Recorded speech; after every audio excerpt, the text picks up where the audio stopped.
qui s'est ligoté aux grilles de l'Assemblée nationale. Une image du jour que nous allons commenter avec l'intéressé lui-même qui est en ligne. Bonsoir, cher Bamba Dièye. Bonsoir. Cher Bamba Dièye, bonsoir. Oui, bonsoir. Cher Bamba Dièye, est-ce que cette image est préméditée et quelle est sa signification? Mais elle est absolument préméditée. Elle est là comme un symbole, comme un signal pour décrire et donner une idée très claire du ressenti que moi j'éprouve et que nombre de citoyens éprouvent avec moi. J'ai eu le sentiment qu'avec l'acte qui est posé aujourd'hui, avec l'examen en commission de ce projet de loi, que la démocratie sénégalaise est véritablement enchaînée. Et dans le lieu où elle devrait être libérée, dans le lieu qui devait être le relais efficace de la volonté des citoyens. Une assemblée qui est là pour régler, gérer et agir pour le compte des citoyens.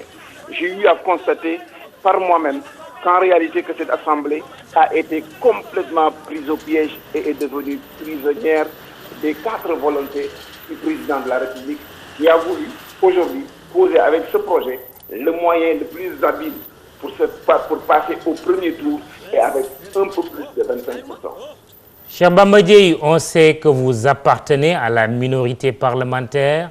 Qu'est-ce que vous pouvez faire ce soir face à une majorité écrasante qui entend voter ce projet de loi? Mais rien du tout, parce que nous savons que la messe est déjà dite à ce niveau. Et c'est la raison pour laquelle ce que nous pouvons faire, nous ne l'espérons pas et nous ne l'attendons pas à l'intérieur de l'hémicycle. La question, c'est qu'en réalité, la véritable Assemblée nationale, c'est l'ensemble des 14 millions de Sénégalais qui ont délégué leur pouvoir à 150 personnes pour les représenter.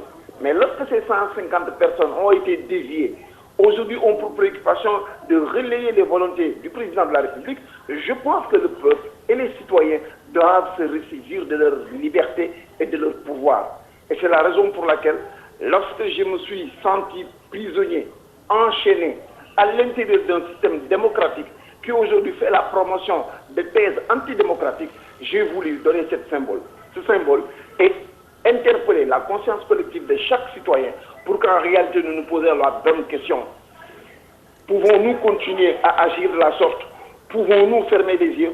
Pouvons-nous accepter aujourd'hui, après avoir été indépendants, 52 années après, qu'on puisse aujourd'hui nous replonger dans les années de la colonisation et pire, dans l'esclavage? Parce que lorsqu'on dénie aux citoyens la liberté de décider, je pense qu'en ce moment-là, on pose autre chose qu'une démocratie. Et quelque part, Abdou Diouf, en 2000, avait eu 42% de l'électorat.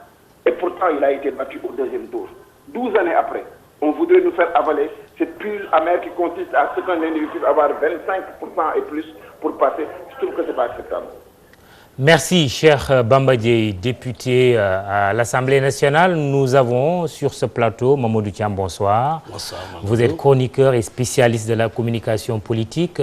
Barkaba, juste à ma gauche. Barka, bonsoir. Bonsoir, Mamadou. Directeur